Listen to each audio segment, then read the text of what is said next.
ऐसा स्पंदन है जिसे केवल रसिक भक्त ही महसूस करते हैं। लेकिन कलयुग में इस प्रेम और निकुंज लीला के द्वार हमारे लिए किसने खोला? इतिहास के पन्नों में एक ऐसे संत का नाम आता है जो संत कम और साक्षात प्रेम के अवतार थे। ऐसे महापुरुष जिन्हें गुरु बनाने के लिए किसी मनुष्य के पास नहीं जाना पड़ा, क्योंकि स्वयं निकुंजेश्वरी श्री राधा रानी ने इन्हें अपना शिष्य चुना। ऐसे महापुरुष जिन्हें रसिक संतों ने भगवान श्री कृष्ण के वंशी का अवतार कहा। वही वंशी जो भगवान के अधरों पर लगकर प्रेम की तान छेड़ती थी। वही वंशी कलयुग में श्रीहित हरिवंश महाप्रभु बनकर आई। आज हम यात्रा करेंगे मथुरा के बादग्राम से लेकर वृंदावन के सेवा कुंज तक। हम जानेंगे उनकी अद्भुत लीलाएं, उनकी रचनाएं और कैसे उन्होंने राधा वल्लभ संप्रदाय की नींव रखी। इस कथा का आरंभ होता है आज से लगभग 500 वर्ष पहले। स्थान था मथुरा के पास स्थित एक छोटा सा गाँव बादग्राम। समय था विक्रम संवत 1559, वैशाख मास की शुक्ल पक्ष की एकादशी, जिसे मोहिनी एकादशी भी कहते हैं। इसी पावन घड़ी में श्रीहित हरिवंश महाप्रभु का जन्म हुआ। इनके पिता का नाम श्री व्यास मिश्र और माता का नाम तारा देवी था। भक्तमाल में इनके परिवार का वर्णन बहुत ही रोचक है। इनके पिता व्यास मिश्र जी 9 भाई थे, लेकिन नियति देखिए,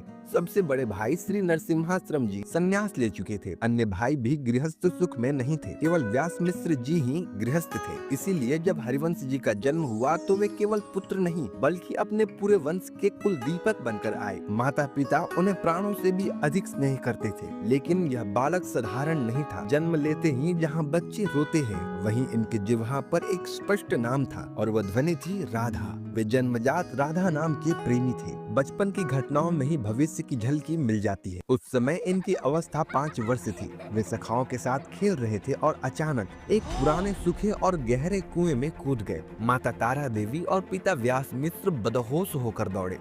सबको लगा कि अनर्थ हो गया, लेकिन तभी कुएं के भीतर से एक दिव्य प्रकाश फूटा। देखते ही देखते सूखे कुएं का जल स्तर ऊपर आने लगा और उस जल के ऊपर कमल के फूल की तरह तैरते हुए नन्हे हरिवंश बाहर आए। वे खाली हाथ नहीं थे, उनके नन्हे हाथों में एक अद्भुत श्याम रंग का श्री विग्रह था। हरिवंश जी ने बड़े प्रेम से उस विग्रह को स्थापित किया और स्वयं उनका नामकरण किया। नाम रखा श्री नवरंगी लाल जी। यह उनकी पहली आराध्य निष्ठा थी। भक्ति मार्ग में गुरु का होना अनिवार्य है, लेकिन वंशी अवतार के गुरु कौन हो सकता है? जब वे 5 वर्ष के थे तब एक अद्भुत घटना घटी।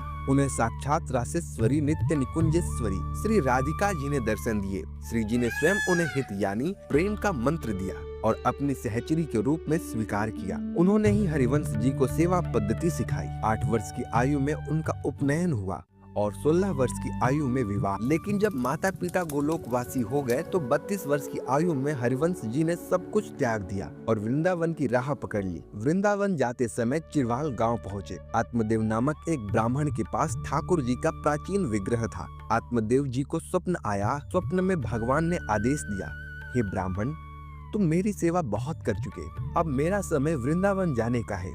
अपनी दोनों पुत्रियों श्री कृष्णदासी और मनोहरी का विवाह हरिवंश जी से कर दो और दहेज के रूप में मुझे उन्हें सौंप दो। आत्मदेव जी ने प्रभु की आज्ञा मानी। उन्होंने अपनी पुत्रियों का विवाह हरिवंश जी से कर दिया और विदाई के समय वो विग्रह उन्हें सौंप दिया। यही वो विग्रह है जिसे आज सभी लोग राधा वल्लभ के नाम से जानते हैं। श्री राधा वल्लभ लाल को लेकर महाप्रभु संवत 1591 को वृंदावन आए। उस समय वृंदावन एक घना जंगल था।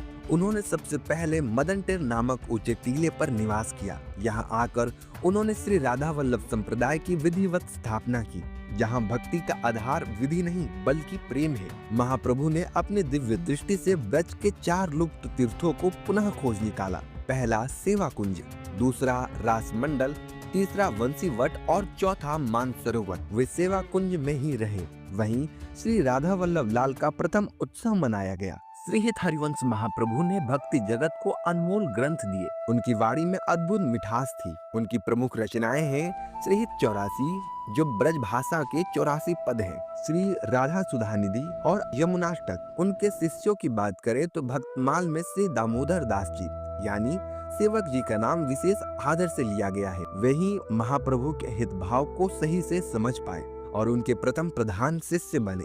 वृंदावन के महान संत स्वामी हरिदास जी और हरिराम व्यास जी इनके अभिन्न सखा थे। अंत में 48 वर्ष तक इस धराधाम पर प्रेम की गंगा बहाने के बाद संवत 1609 की शरद पूर्णिमा को श्री हित हरिवंश महाप्रभु जी ने नित्य निकुंज लीला में प्रवेश किया। श्री राधा वल्लभ लाल की जय।